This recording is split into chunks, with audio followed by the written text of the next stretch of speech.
지난주에 길을 가다가 한 집사님을 만났습니다. 제가 처음에 호주에 왔을 때 많이 사랑해 주셨던 분이셨습니다. 호주라는 땅도 잘 모르고 그리고 어색했던 저에게 항상 격려해 주시고 안부를 물어주셨던 아주 고마운 집사님이셨습니다. 제가 다음 교회를 개척하고 나서는 예의를 지키기 위해서 전에 사역하던 교회 집사님들께 전화를 드리지 않게 됐는데, 그러면서도 항상 기억이 나는 분들 중에 한 분이셨어요. 잘 계실까? 그분 참 감사했었는데, 그런데 그분이 뜬금없이 저에게 본인이 다른 나라로 가시게 되었다고 말씀을 해주셨습니다. 좀 너무 아쉬웠어요. 미리 연락 한번 좀 드릴 걸 하는 너무 큰 아쉬움이 저에게 있었습니다. 근데 저의 아쉬움보다 더 중요한 거는 그분이죠. 저는 아쉬움이고 그분은 떠남이시잖아요. 이민자의 삶은 두 가지가 이렇게 좀 같이 있는 것 같아요. 하나는 헤어짐의 문화가 있습니다. 이민자들은. 그래서 이민자들 안에는요, 기본적으로 이 슬픔의 코드가 약간 다 잠재가 돼 있어요. 누군가를 떠나왔거든요. 여러분, 떠난다는 것은요, 헤어진다는 것은 함께 살면서 싸우는 것보다 더 아픈 거예요. 근데 우리는 그걸 굉장히 쿨하게 아무렇지도 않아라고 생각하는데 결코 그렇지 않습니다. 헤어지면 상처가 남는 작업이에요. 근데 우리는 그 상처를 너무 모른 척하고 방치해둘 때가 많더라고요. 이 떠남의 과정이 필요하고, 또 하나는 어디엔가 가서 새로운 삶을 시작하셔야 되는 거죠. 새로 잘 정착할 수 있을지, 자녀들은 잘 커줄지, 거기에서 내가 계획하고 있는 일들은 이루어질지, 사실 모든 걸 걸고 가시는 거잖아요. 미래를 바라보는 두려움과 불안이 있죠. 여러분, 그러나 그 집사님만 미래를 생각할 때 두려움과 불안이 있을까? 보면 그런 것 같지는 않아요. 우리 모두에게 그 두려움과 불안이 있죠. 이 아이가 건강하게 잘 커줄지, 지금 내가 일하는 직장에서 계속 안전하게 오랫동안 일을 하면서 우리 가족을 서포트할 수 있을지, 내 건강이 허락해 줄지, 우리의 관계가 이대로 계속 자라갈 수 있을지, 우리가 영적으로 성장해가고 하나님 앞에서 우리가 고백하고 하나님 앞에서 우리가 사모했던 것들이 내 삶 가운데 그것들이 정말 열매를 맺는 삶으로 갈지에 대해서 여러분, 모든 분들에게 있는 동일한 염려가 아닐까 싶어요. 미래는 우리가 염려하기 쉬운 것이고 그 두려움과 불안을 하기에 딱 좋은 거죠. 그런 우리에게 다윗이 하는 이야기라고 오늘 말씀을 저와 여러분들이 이해를 하고 나눌 수 있으면 좋을 것 같습니다. 다시 한번 읽어볼까요? 말씀을 시작. 내 평생에 선하심과 인자하심이 반드시 나를 따르리니 내가 여호와의 집에 영원히 살리로다. 아멘. 다윗은 우리에게 염려하고 두려워하고 불안해하세요라고 말하는 대신에 하나님은 선하시고 인자하신 분이라고 이야기를 해줍니다. 그리고 하나님이 우리를 영원히 함께 살 것이라고 이야기를 해줍니다. 그래서 이 두려움과 불안이 우리의 미래에 대한 염려가 소망과 기대의 마음으로 바꾸어지는 그 격려를 해주고 있는데요. 자, 하나씩 한번 봤으면 좋겠어요. 첫 번째, 왜 다윗은 염려하기 쉬운 우리들에게 불안해하기 쉬운 미래에 이 6절의 이야기를 들려주고 있을까? 첫 번째는 하나님은 선하시기 때문입니다. 옆에 계신 분들에게 다시 한번 이야기해 주시겠어요? 당신의 하나님은 선하신 분입니다. 한번 인사해 주시죠. 네. 오늘 본문 말씀해 보니까 하나님의 선하심이 반드시 나를 따른다 그랬습니다. 이 말은 지금은 아닌 것처럼 느껴질 수 있다는 것입니다. 이 말은 지금은 아닐 수 있다는 것입니다. 그러나 하나님은 반드시 이 상황들을 통해서, 오늘 하루하루의 삶을 통해서 하나님 안에 있는 당신의 백성들에게 당신의 선을 이루신다는 것입니다. 여러분, 저는 이것이 다윗이 이 말을 했다고 하는 게 저는 참 중요한 것 같아요. 다윗의 인생의 대부분은 하나님이 선하다고 고백을 하기에는 좀 미지수가 있습니다. 오히려 다윗의 인생의 대부분은 하나님은 악하다고 말하고 싶은 순간들이 더 많았을 것입니다. 하나님은 악하고, 하나님은 나에게 무관심하고, 하나님은 너무 냉혹하다고 하는 그 표현이 어쩌면 다윗의 일상을 대변하는 단어였을 거예요. 적진에 들어가서 미친 사람 연기를 하면서 생명을 구걸해야 되는 그 순간에 다윗이 하나님의 선을 경험했을까요?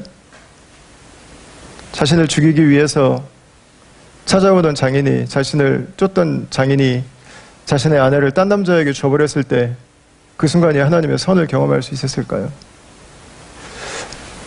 자신의 아들이 자기를 죽이겠다고 반란을 일으킨 상황에서 아무것도 갖지 못하고 왼발로 도망을 치던 그 다윗이 하나님은 선하시다고 하는 고백이 가능했을까요? 여러분, 다윗의 인생을 액면가로만 놓고 본다면요, 하나님의 선을 경험할 수가 없어요. 볼 수가 없어요. 하루하루의 삶만 놓고 본다면 우리는 하나님의 선을 못 볼 수 있습니다. 하나님이 너무 무관심한 것 같아요. 하나님이 내 인생에 관심이 없는 것 같아요. 하나님이 너무 나에게 냉혹하신 것 같죠. 여러분, 그러나 그 인생을 살아가면서 다윗은 고백하는 거예요. 결국 하나님은 내 모든 삶의 조각들을 통해서 당신의 선을 이루신다는 것입니다. 여러분, 성경에 나오는 하나님의 사람들의 대부분은 그런 인생을 살았어요. 모세를 한번 보십시오. 40년의 광야에서의 시간은, 만약에 그 시간에 모세가 하나님은 이런 분이야 라고 결론을 내려버렸다면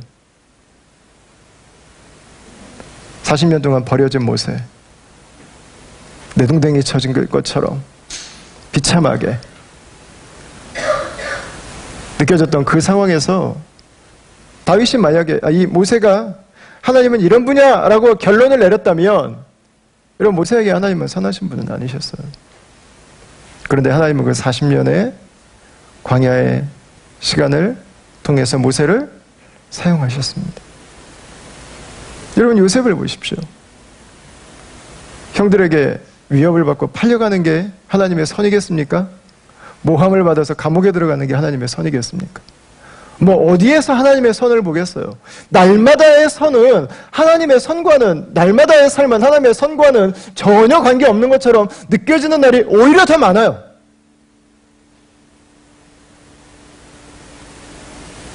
오히려 아닌 것 같아요. 오히려 어려운 것 같죠. 다니엘도 그렇죠. 포로 생활, 그 모함. 여러분, 어디서 하나님의 선을 보겠습니까? 다윗은 놀랍게 고백해요. 하나님은 선하시다. 하나님은 나의 이 모든 일을 통해서 당신의 선을 이루어 계신다. 다윗은 자신의 삶에 찾아왔던 그 모든 상황들을 통해서 하나님의 살아계심을 결국은 경험했습니다. 하나님의 자녀의 모습으로 그 모든 상황들을 대하는 훈련을 경험함으로 말미암아서 그의 인격 속에 하나님의 자녀의 형상이 새겨지는 일들이 일어났습니다. 하나님께서 그 어려운 시간을 통해서 하나님의 역사를 이루어 가신, 하나님의 역사가, 하나님의 말씀이 이 땅 가운데 드러나는 그 통로로 하나님은 하나님의 백성들의 고난을 사용하실 때가 있었습니다. 여러분, 그래서 다윗은 고백해요. 오늘 나의 삶이 비록 선하지 않을 수 있지만, 그러나 하나님은 내 모든 그 삶의 하루하루를 통해서 당신의 선을 드러내신다는 것입니다. 여러분, 이 고백이 저 여러분들의 고백인 줄 믿습니다. 예. 그게 그리스도를 만난 사람들의 고백이죠. 그래서 로마서 8장 28절은 이렇게 기록하고 있습니다. 다시 읽어보겠습니다. 우리가 알거니와 하나님을 사랑하는 자, 곧 그의 뜻대로 부르심을 입은 자들에게는 모든 것이 합력하여 선을 이루느니라. 아멘. 모든 것이 다 우리에게 선은 아니에요. 선처럼 느껴지진 않아요. 그러나 모든 것이 합쳐질 때 결국은 이게 하나님의 선이었다는 것을 보게 되죠. 저희 막내는 레고를 아주 좋아합니다. 선물 잘해가지고 아빠가 보너스로 선물 사줄게 그러면 걔는 고민 안 해도 됩니다. 그냥 저 타겟 데리고 가서, 타겟 맞나요? 타겟이라는 게 있죠? 제가 쇼핑을 워낙 안 제가 타겟에 가서 그냥 걔는 레고 거기 섹션 데려가면 돼. 하나 골라. 아빠가 사줄게. 그러면 걔는 세상에서 가장 행복해요. 레고를 풀러서 이렇게 그릇에다가 몇 개에다가 담아놓고 딱 보면은 여러분 아무것도 없어요. 그냥 블럭들만 그냥 이렇게 너저분하게 그냥 널려 있어요. 하나하나를 보면 아무것도 아니에요. 그냥 쓰레기라고 하기에 딱 좋아요. 근데 그게 맞춰지면 작품이 돼요. 사람이 되고요. 배도 되고요. 자동차도 되고요. 비행기도 돼요. 섬도 되고요. 나눠져 있는 하나하나만 보면은 그림이 보이질 않아요. 근데 하나하나가 하나님의 인도하심 가운데서 맞춰져 가기 시작하면, 그래서 궁극적으로 하나님께서 우리에게 무엇을 주시기를 원하시는지를 알게 되는 거죠. 여러분, 그래서 쉽게 결론을 내버리면 안 돼요. 쉽게 이렇다고 말해버리면 안 돼요. 끝까지 가봐야 돼요. 끝까지. 하나님이 어떤 선으로 우리를 인도하시는지.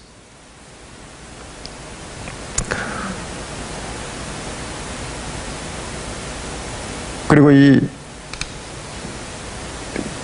고난 가운데서도 우리의 일상을 통해서 하나님의 살아계심을 증거하는 이 믿음의 선배들을 통해서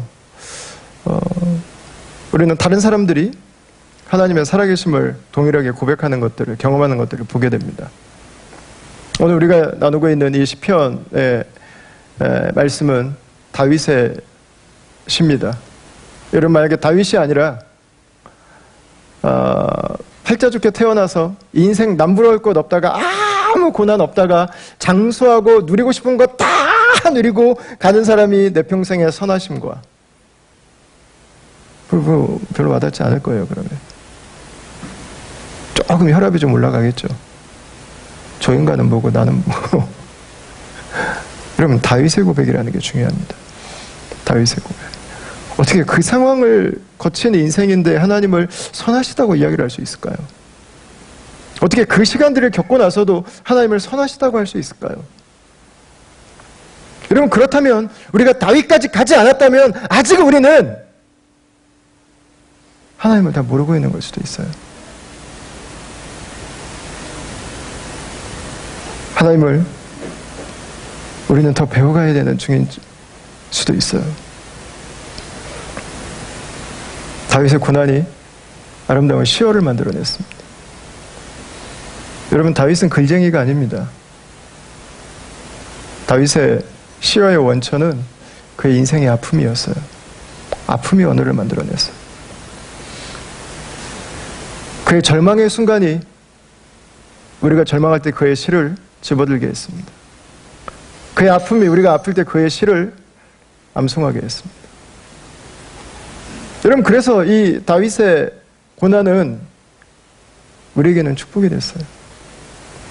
그 고난 가운데서도 하나님의 선하심을 고백하고, 그 고난 가운데 하나님 앞에서 그 고난의 문제를 풀어가는 다윗의 모습을 보면서 우리는 사람과 싸우지 않고, 우리는 세상에 더 편한 길을 택하지 않고 하나님 앞에서 내 삶을 살아가는 법들을 배우게 된 거죠. 여러분, 다윗의 이 모습이 우리가 하나님을 만나는 통로가 되죠. 바울도 마찬가지죠. 바울의 인생에 여러 번의 감옥에 갇히는 순간들이 있었습니다. 그는 많은 고난을 당했습니다. 여러분, 바울이 만약에 감옥의 고난의 시간들이 없었다면 오늘날 우리 손에 들려져 있는 많은 바울의 편지는 존재하지 않았을지도 모릅니다. 그에게는 그 시간은 고통이었습니다. 그에게는 그 시간 아픔이었습니다. 그러나 그 감옥에서 햇빛이 들지 않는 그 어두운 곳에서 성도들을 향해서 기뻐하라고 말하는 그 바울의 모습을 보면서 우리는 그리스도인의 기쁨이 무엇인지를 배우는 거예요. 수많은 정적들과 자신을 죽이겠다고 결세대를 이루고 있는 사람들 가운데서도 복음 안에서 담대하라고 말하는 이 바울을 보면서 우리는 그리스도인으로 이 땅을 살아가면서 복음이 얼마나 우월한 것이고 얼마나 능력 있는 것이고 우리의 삶이 어떤 의미가 있는 것인지를 보게 되는 것이죠. 여러분, 그들이 쓴 시와 그들이 쓴 편지들은 수천 년이 지났어요. 그러나 그들이 겪었던 그 아픔의 과정들이, 그 과정을 거치면서 하나님을 향해서 그들이 했던 그 표현들이 여러분, 저와 여러분들에게 고통이 아니라 격려가 되고 하나님의 계획이 되고 하나님의 음성을 듣는 통로가 되고 있죠. 성도는 우리가 아플 때, 우리가 어려울 때 우리만 어렵지 않습니다, 여러분. 우리가 성숙해가는 과정이 될 수 있어요. 그러나 동시에 다른 누군가에겐가는 당연히 아파해야 되지만 아픈 가운데서도 감사하는 그 모습을, 당연히 원망해야 되지만 원망 가운데 찬양하는 그 모습을, 그 자리에 머물러 있어야 되지만 그럼에도 불구하고 계속해서 다른 사람들을 격려하고 세워주는, 여러분, 그 모습들을 통해서 하나님의 선하심을 바라보는 통로가 되죠.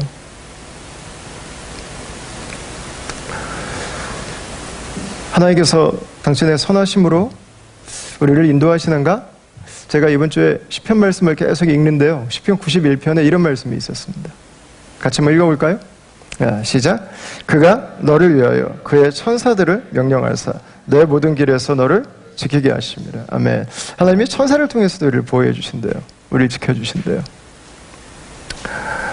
천사는 성경에 여러 곳에 나타났습니다. 아브라함에게도 나타났고 다니엘에게도 나타나고 엘리야에게도 나타나고 바울에게도 나타나죠. 베드로에게도 나타나죠. 오늘날 하나님께서 여러 가지 방식으로 저는 역사할 수 있다고 믿어요. 저는 제가 잊을 수 없는 그 경험들이 몇 개 있는데요. 죽을래다 살아난 경험들. 제가 뭐 여러 양육에서 여러분들하고 나눴었는데 물에 빠져서 죽을 뻔했다가 살아난 경험이 한 2번 있습니다. 한 번은 대천해수욕장에서였는데 저보다 키가 5cm가 더 큰 175가 되는 자매를 붙잡고 나와서 살았습니다. 이 기은 자매였는데 나오고 나서 저를 아주 그냥 친구였으니까 얼마나 째려보는지 제가 아주 그냥 생명의 은인이라고. 그 2번째는 수영장에 애들이 저를 밀어서 빠졌는데 제가 허우적거리고 죽게 생겼더라고요. 근데 한 형제가 키가 190 정도 되는데 이 주머니에 전화기와 지갑을 다 가지고 저를 구해내겠다고 뛰어들어왔어요. 그래서 저를 번쩍 들어가지고 물 위로 올려보냈는데 올라와서 보니까 그 제가 빠져서 허우적거리던 물에서 저 기범이보다 어린 애들이 놀고 있는 거예요.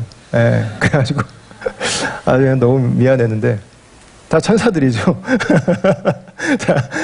근데 제가 이 과테말라에서 했던 경험 중에 정말 기적 같은 경험이 하나 있는데요. 과테말라 시티에서 차로 한 3시간 정도 떨어진 곳에 아티텔랑이라고 하는 호수가 있습니다. 전 세계에서 3번째로 높은 호수 중에 하나입니다. 휴양지예요. 아주 호수가 예쁩니다. 이제 아내랑 과테말라에서 사역을 할 때 월요일마다 종종 거기를 다녀왔었는데요. 이게 가다 보면 거의 4-5km 정도 되는 길이 이게 완전히 일자예요. 핸들을 놓고 가도 되는 길입니다. 그러니까 완전히 일자로 쭉 뻗은 길이 하나가 나와요. 근데 이게 1차선이거든요. 그러니까 이쪽 가는 길, 이쪽 오는 길 딱 하나예요. 그리고 옆에 갓길도 없어요. 이게 아주 좁은 길인데 이 길로 그냥 이렇게 쭉 가야 되는 거예요. 이쪽으로 오고. 근데 한 번은 아내랑 함께 그 파나체를 가는데 앞에 낡은 차 한 대가 검은색 매연을 내뿜으면서 계속 이게 천천히 덜덜덜덜 이렇게 가시는 거예요. 그래서 이게 좀 빨리 가고 싶은데 제가 좀 또 레이서 하잖아요. 그래서 이 덜덜덜 하고 있어가지고 어느 정도만 가셔도 참겠는데 이게 옆으로 이렇게 옆길로 해가지고 추월해서 가려고 하는데 이 차가 덜덜덜 가던 차가 막 속도를 내시는 거예요. 예, 거의 이렇게 갔어요. 근데 제가 욕심을 좀 부렸던 게 앞에 트럭이 한 대가 오고 있었거든요. 아주 큰 트럭이 한 대가 오고 있었어요. 그래서 제가 그냥 밟으면 되겠지라고 생각을 하고 밟았는데 트럭이 바로 눈앞에 왔고 이 차는 제 의식 속에는 옆에 있었어요. 그래서 제가 그 상황에서 눈을 감고 핸들을 돌려버렸어요. 그래서 저는 당연히 교통사고가 나고 저와 아내가 최소한 병원에 가거나 사망이라고 생각을 했어요. 그래서 살았어요. 어떻게 살았는지 아직도 모르겠어요. 거짓말 같은 사건이에요. 거짓말 같은 사건. 하나님이 우리를 보호해 주신다 라고 말을 할 수 있는 그런 특별한 인도하심의 경험이죠. 아마 여러분들도 한두 번씩은 다 있으셨을 것 같은데, 여러분, 천사들이 그렇다고 해서 우리에게 이런 기적들을 통해서 우리를 지키고 보호하는가? 저는 그렇지 않을 수 있다고 생각합니다. 오히려 우리 옆에서 있는 분들이 천사이실 때가 정말 많은 것 같아요. 저는 이번 주에도 천사를 한 분 만났습니다. 한 영혼을 품고 그 영혼을 붙들고 포기하지 않으시고 기도 가운데서 사랑으로 인내하고 계시는 한 분을 만났어요. 그런 분들이 천사죠. 그런 분들이. 이 숨겨진 천사들이 있기 때문에 우리가 함께 믿음 안에서 살아갈 수 있고 우리가 함께 세상을 축복하는 그 자리를 지켜갈 수 있는 것이죠. 여러분, 저는 저와 여러분들이 우리 공동체 안에서만이 아니라 우리의 일상 가운데서도 그 천사들이 될 수 있기를 바랍니다. 한 자매가 임신을 했습니다. 검사를 했는데 다운 신드롬이라는 결과가 나왔습니다. 저희도 검사했는데 다운 신드롬 지수가 너무 높게 나왔는데 나보니까 아닌 경우들이 애기들이 몇 명이 있었는데 이 자매가 갈등을 했어요. 다운 신드롬이 있는 아기를 낳아서 키워야 되나 염려가 되기 시작했습니다. 그래서 목사님께 상담을 했습니다. 목사님 어떻게 해야 될까요? 그랬더니 목사님께서 하나님께서 뱃속의 아기를 축복해 주실 거라고, 자매의 미케를 하나님이 돌봐주실 거라고 격려를 해주셨어요. 근데 만나고 나서 목사님의 마음에 걸려서 이 자매에게 다시 너무 짧은 시간 만나서 너무 마음에 걸려서 이 자매에게 다시 엽서를 하나를 썼어요. 마음을 담아서. 근데 그 엽서가 잘못된 주소로 갔어요. 근데 그 엽서를 받으신 분이 이 엽서를 원래 받아야 되는 분에게 돌려드려야겠다고 생각을 했어요. 그리고 거기에다가 자기가 엽서 한 장을 더 추가를 시켰어요. 그 자매님이 엽서에 쓴 내용은 이런 거였어요. 당신의 목사님께서 당신의 아기를 축복하시기 위해서 이 엽서를 쓰신 것 같습니다. 나에게도 다운 신드롬을 가진 아이가 있습니다. 그 아이는 저의 인생에 예상하지 않았던 하나님의 축복이었습니다. 어렵고 힘든 과정들도 있을 것입니다. 그러나 하나님이 당신을 도우실 거예요. 그리고 무엇이든 도움이 필요하다면 저에게 연락해 주시면 좋겠습니다. 제가 옆에서 당신이 필요할 때 당신의 도움이 될 수 있도록 하겠습니다. 여러분, 얼굴을 한 번도 본 적이 없어요. 근데 정확한 주소로 보낸 엽서가 잘못된 곳으로 갔고 마침 그곳에 다운 신드롬에 가진 똑같은 아기가 있었던 거죠. 그리고 그분은 자신의, 여러분 얼마나 어려웠겠어요. 부모로서 날마다 무너졌겠죠. 그러나 그 시간을 하나님의 축복으로 고백하면서, 그 아이를 하나님의 축복으로 고백하면서 그 아이를 돌보신, 그 가정을 돌보고 계신 하나님이 당신의 가정에도 역사하실 것이라고 하는 격려와 함께 그 두 장의 엽서를 보내게 됐습니다. 여러분, 천사는 뭐 꼭 날개 달고 나타나지 않아도 되는 것 같아요. 그죠? 그리스도의 복음 안에 있는 그분의 백성들은 이 세상에 하나님의 선하심과 그분의 공급하심을 경험하게 해주는 천사들이죠. 여러분, 여러분들이 꼭 아는 사람들이 아니라 할지라도, 여러분들이 다 모르는 사람들이라고 할지라도 말이죠.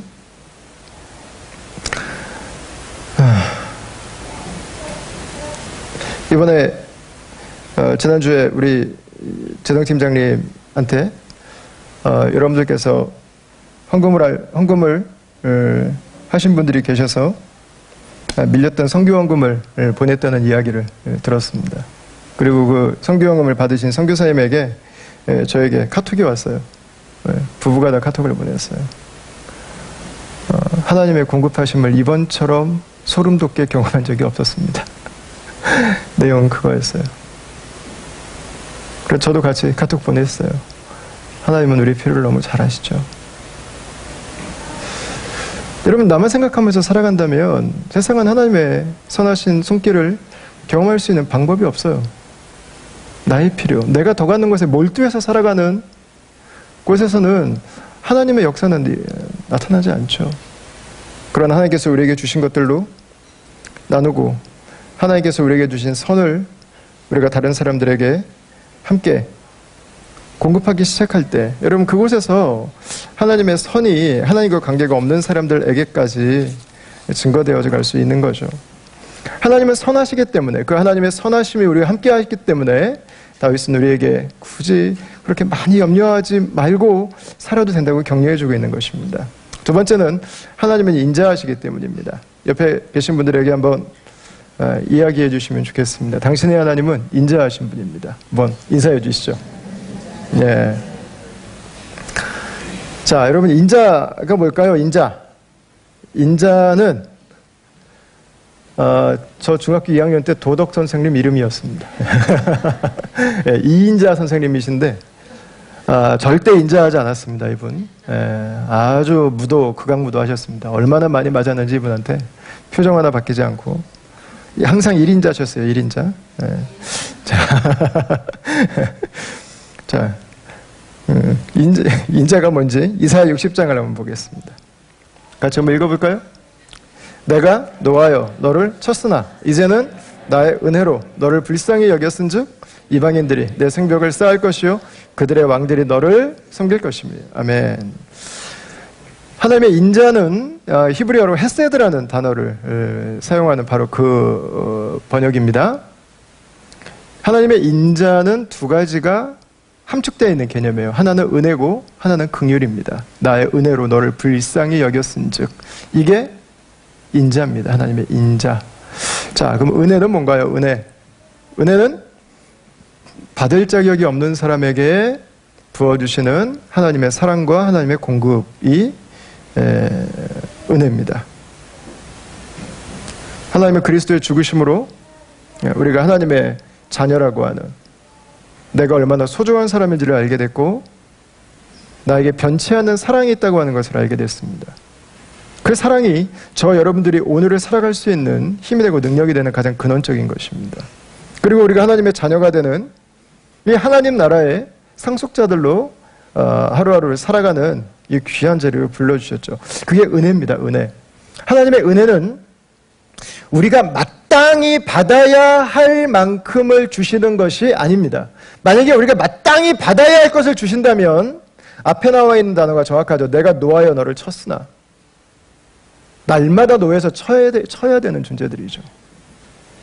우리가 만약에 마땅히 받아야 될 만큼 받아야 된다면요, 저 여러분들은 날마다 가랄 거예요. 날마다 목마를 거예요. 날마다 결핍에 시달릴 거예요. 날마다 부족함 가운데서 몸서리칠 것입니다. 여러분, 그러나 하나님의 은혜는 그 곤고함과 피폐함의 연속일 수밖에 없는 우리들에게 받을 자격이 없지만 하나님의 공급을 허락해 주셨습니다. 우리의 필요를 채워주셨습니다. 여러분, 중요한 것은 우리의 필요는 단지 몇 가지의 문제가 아니라는 것입니다. 우리의 필요는 하나님 그분을 주실 때만 채워질 수 있다는 거였습니다. 하나님 우리의 필요를 채우기 위해 주신 것은 바로 하나님 당신이셨습니다. 그게 은혜예요. 그게 은혜. 우리가 받을 만한 자격이 있기 때문이 아니라 자격이 없음에도 불구하고 우리에게 당신을 주신 바로 그 주님의 마음, 그게 은혜죠. 두 번째는 긍휼입니다. 긍휼은 하나님의 은혜가 행동으로 나타나는 원인입니다. 우리가 이제 긍휼에 대해서 이야기를 하면요, 하나님의 긍휼, 약간 좀 기분이 언짢을 때가 있어요. 왜냐면 이 너를 불쌍히 여겼은즉 이 표현 때문에 그렇습니다. 내가 이렇게 불쌍한가? 뭐 꼭 그렇지는 않은 것 같은데. 여러분, 긍휼은 하나님이 우리를 천하게 보시고 우리를 낮게 보시고 우리를 업소히 여기신다는 개념이 아닙니다. 긍휼은 우리의 아픔을 하나님도 아파하신다는 거예요. 나의 고통을 하나님도 똑같은 고통으로 느끼고 계시다는 거예요. 긍휼은 우리가 죄인이기 때문에, 우리가 하나님과 원수되었기 때문에, 우리가 하나님을 저항하기 때문에 우리를 낮게 깔아보시는, 우리를 천하게 보시는 하나님의 눈길이 아닙니다. 긍휼은 죄로 말미암아서 고통당하고 있는 우리의 고통을 함께 느끼시는 그 아버지의 마음이에요.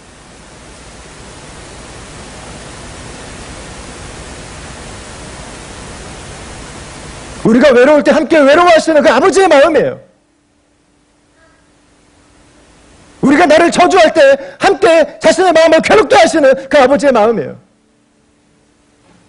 그게 긍휼이에요. 그게 긍휼. 그 마음 때문에 하나님의 은혜가 우리들에게 부어지는 거죠. 여러분은 이 긍휼이 왜 우리에게 축복이 될까요? 우리는 불완전하기 때문에 그렇습니다. 우리가 불완전할수록 긍휼은 축복이 됩니다.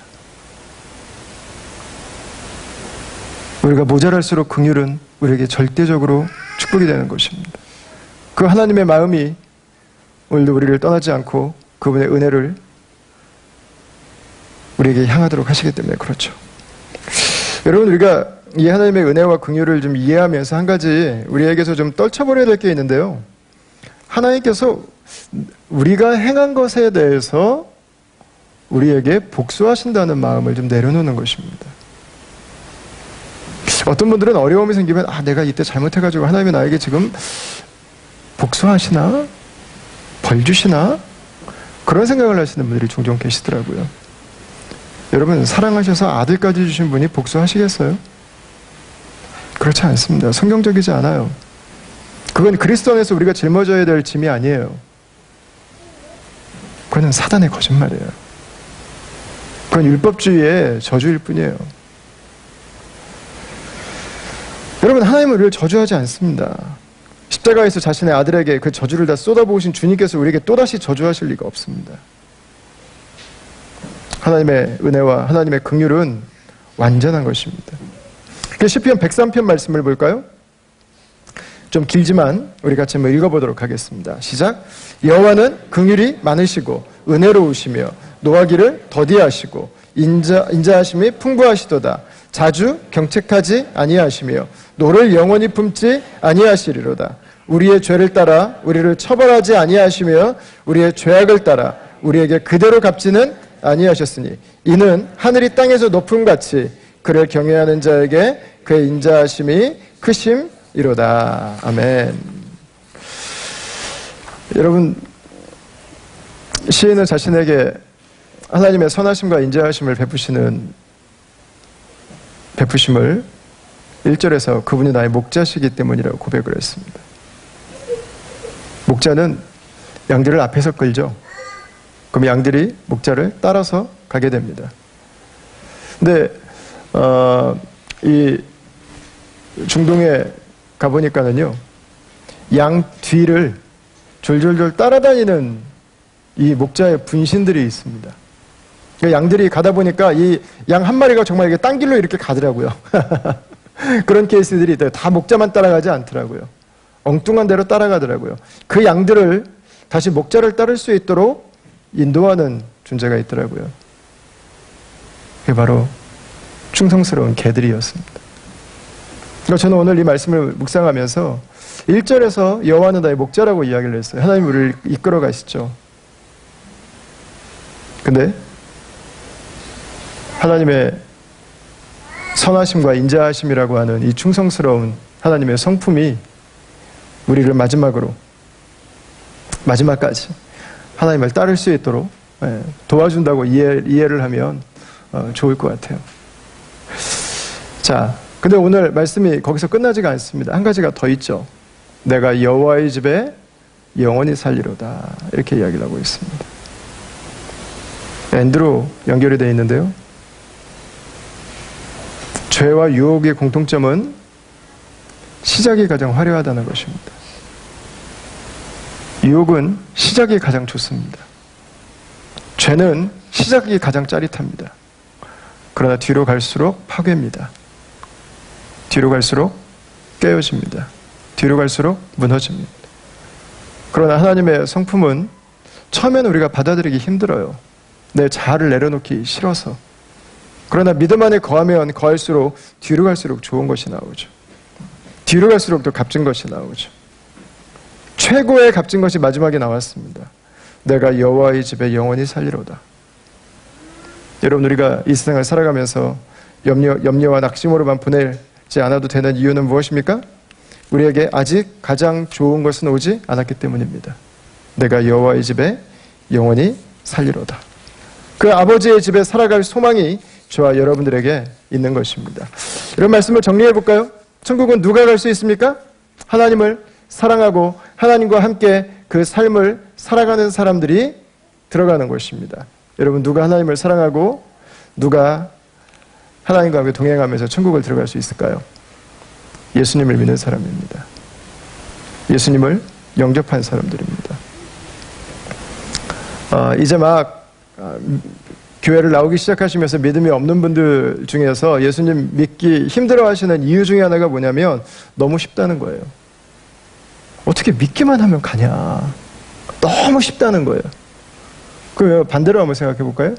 너무 어려우면 믿으시겠어요? 그럼 또 할 말 있지 않을까요? 아니 무슨 하나님이 좋은 분이라면서 그렇게 어렵게 해놓고 믿냐? 또 그러지 않을까요, 우리가? 여러분, 구원은 우리에게는 쉬워요, 우리에게는. 그러나 구원은 결코 쉬운 작업이 아니에요. 저와 여러분들이 구원받기 위해서 지불해야 되는 그 모든 대가를 하나님의 아들이 대신 지불하신 것이지 구원이 쉬운 건 아니에요. 내가 죽어야 되는데 하나님의 아들이 죽으신 거예요. 내가 고통당해야 되는데 하나님의 아들이 고통당하신 거라고요. 내가 받아야 되는 저주를 하나님의 아들이 받으신 거라고요. 여러분, 구원이 쉽다고요. 구원이 가볍다고요. 구원이 우습다고요. 여러분, 모든 사람에게 이 구원을 주시기 위해서 하나님의 아들은 저와 여러분 모두가 당해야 되는 가장 혹독한 대가를 당하셨습니다. 구원은 쉽지 않아요. 구원은 공짜가 아니에요. 다만 그걸 예수님이 담당하신 거예요. 우리에게 말씀하신 것은 그 예수님을 신뢰하고 믿으라는 것입니다. 그 예수님을 영접하라는 것입니다. 그 요한복음 10장 27, 28절에서 뭐라고 말합니까? 요한은 시편 23편을 이렇게 정리를 해서 요약을 했습니다. 같이 한번 읽어보겠습니다. 내 양은 내 음성을 들으며 나는 그들을 알며 그들은 나를 따르느니라. 내가 그들에게 영생을 주노니 영원히 멸망하지 아니할 것이요 또 그들을 내 손에서 빼앗을 자가 없느니라. 아멘. 내 양은 나를 알고 나를 따른다. 여러분, 예수님을 알고 그분을 따르는 사람, 그분을 영접하는 사람, 그 사람이 양의 문이 되시는 예수님을 통해서 영원한 구원으로 들어갈 수 있는 것입니다. 여러분, 우리가 예수님을 믿고도 자꾸 다른 길로 갈 수 있어요. 우리가 넘어질 수도 있어요. 우리가 계속되는 유혹 앞에 무너질 수도 있어요. 그럼 어떻게 해야 될까요? 저희 기호가 킨디 정도 다닐 때입니다. 기준이가 한 2살, 3살 때인데요. 제가 데리고 맥도날드를 갔습니다. 기준이가 놀다가 거기 온 자기보다 조금 더 큰 애한테 서로 양보하기 싫다고 그러다가 걔가 기준이를 밀어버렸어요. 기준이가 아파가지고 막 울면서 저에게로 왔습니다. 그랬더니 기호가 그걸 보고 열받았어요. 형로를 할 수 있는 찬스가 생겼죠. 자기보다 조그마니까 기준이 손을 잡고 걔한테로 갔습니다. 그래서 선빵을 날리려고 준비를 하고 있는데 갑자기 이렇게 엄마가 나타났습니다. 그러더니 예상치 않은 적에 기호가 살짝 당황을 했는데 그 엄마가 기호에게 한마디를 했어요. 그랬더니 기호가 돌아왔어요. 굿보이도 때로는 잘못된 선택을 할 수 있단다. 그게 그 엄마가 기호에게 했던 이야기였습니다. 믿음의 사람들도 잘못된 선택을 할 때가 있습니다. 항상 잘못된 선택을 하진 않아요. 그건 믿음이 없는 거고요. 믿음의 사람은 잘못된 선택을 할 수 있습니다. 잘못된 생각을 할 수 있습니다. 잘못된 행동을 할 수 있습니다. 그러나 하나님의 선하심과 인자하심에 함께 하신다면 여러분 그분께서 우리로 계속해서 그분을 따를 수 있도록 그분의 양으로 그분을 바라볼 수 있도록 지켜주실 것입니다. 저 여러분들의 삶이 염려와 두려움과 불안에서 하나님을 신뢰함으로 하나님이 주시는 소망과 기대 안에 살아가는 하루하루의 삶들이 될 수 있기를 바랍니다. 아직 우리 가운데서 예수님을 영접하지 않으신 분들이 계시다면 여러분들이 예수님을 꼭 영접하시기를 바랍니다. 나 혼자의 삶이 아니라 나 혼자의 계획이 아니라 하나님의 신실하신 손길 안에서 저와 여러분들이 주님의 선하심과 인자하심을 경험하는 그 축복된 생애가 될 수 있기를 주의 이름으로 축원합니다.